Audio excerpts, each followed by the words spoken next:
Hi மக்களே, இன்றைக்கி காலப்பட்டி நேரு நகரில் வந்து பார்த்திங்கன்னா ஸ்ரீனிவாச பெருமாள் கோவில் வந்து கும்பாபிஷேகம் பண்ணாங்க. ரொம்ப நல்லா இருந்தது. நான் என்னால் அந்த டயத்துக்கு போக முடியல, கொஞ்சம் லேட்டாக தான் போனேன். பட்டு அந்த தீர்த்தம் அப்புறம் வந்து பார்த்திங்கன்னா சுவாமி தரிசனம் எல்லாமே சூப்பராக இருந்தது. பெருமாளை பார்க்கவே ரொம்ப அழகாக அவ்வளோ நல்லா இருந்தது.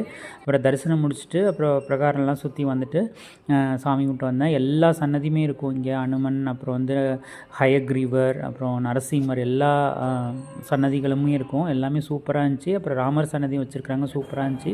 அப்புறம் முடிச்சுட்டு சாமி கும்பிட்டுட்டு நேராக வந்து வீட்டுக்கு வந்துட்டேங்க. ஆனால் ஏதாவது பிரசாதம் வாங்கலான்னு பார்த்தா சரியான கூட்டம். அப்புறம் யாகசாலையிலையும் போயிட்டு வந்துட்டு காஃபி மட்டும் குடிச்சிட்டு நேராக வீட்டுக்கு வந்துட்டேன்.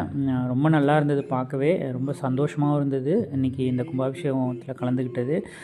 நல்லா ரொம்ப வருஷமாக கட்டிகிட்டு இருந்தாங்க. இப்போ தான் இந்த ராஜகோபுரம்லாம் கட்டி நல்லா கும்பாபிஷேகம். இப்போ விநாயகர் கோயிலும் பக்கத்துலேயே கும்பாபிஷேகம் பண்ணியிருக்கிறாங்க.